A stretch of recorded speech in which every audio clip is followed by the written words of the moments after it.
अगर आपके पास है पीटोन ब्रांड के ईयरबड्स और आप प्रॉब्लम फेस कर रहे हैं लो वॉल्यूम की, मतलब आपके ईयरबड से आता है लो साउंड, चाहे आप अपने फोन की वॉल्यूम को फुल भी कर लें, तो आपको वीडियो पूरा हेल्प करेगा। आज मैंने आपको पूरा इसका सोल्यूशन देने वाले हैं। अभी तक आपने हमारे चैनल को सब्सक्राइब नहीं किया है तो प्लीज हमारे चैनल को सब्सक्राइब कर लीजिए ताकि आपको ऐसे लेटेस्ट वीडियोस मिलते रहे। ईयरबड्स में लो वॉल्यूम की प्रॉब्लम को सॉल्व करने के लिए आपको ये स्टेप्स करने हैं। सबसे पहले अपने ईयरबड्स को अपने फोन के साथ पेयर कर ले। उसके बाद अपने फोन की सेटिंग्स पे जाएं और सर्च करें मोनो ऑडियो।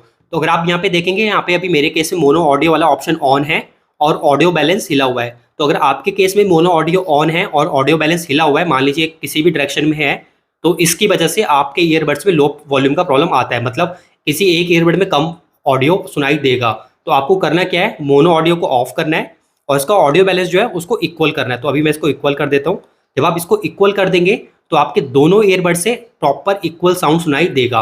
अगर ये हिला होगा राइट या लेफ्ट में तो आपके ईयरबड्स में लो वॉल्यूम वाली प्रॉब्लम आएगी और आपको मोनो ऑडियो को भी ऑफ करना है। इस स्टेप को पूरा कर लेने के बाद आपको दूसरा स्टेप क्या करना है, ईयरबड्स को केस से बाहर निकालें और अगर आपके घर में आपके पास है कॉटन बड्स तो आप उसको यूज़ कर सकते हैं। हैंड सैनिटाइजर में हल्का सा डिप कर लें और जो इसका स्पीकर वाला एरिया होता है, इसके ईयर टिप को मैं हटा देता हूँ, तो इसको अच्छे से क्लीन करें। तो इसमें जब भी डस्ट आ जाती है उसकी वजह से लो वॉल्यूम वाली प्रॉब्लम आती है, तो इसको अच्छी तरीके से क्लीन कर लें और इस वाले एरिया को भी क्लीन करें अच्छे तरीके से। तो मेरे केस में तो अभी यहाँ पे एकदम क्लीन है।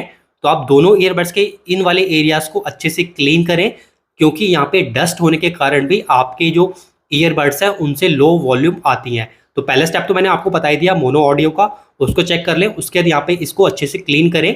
इसको क्लीन करने के बाद आपकी 90% प्रॉब्लम जो है वो सॉल्व वैसे ही हो जाएगी। अगर आपके में फिर भी कोई डाउट है तो आप कमेंट सेक्शन में आके क्वेश्चन कर सकते हैं, उसका जरूर रिप्लाई करेंगे। और आपको दोस्तों वीडियो अच्छा लगा तो प्लीज वीडियो को लाइक कीजिएगा, चैनल को सब्सक्राइब जरूर कीजिएगा।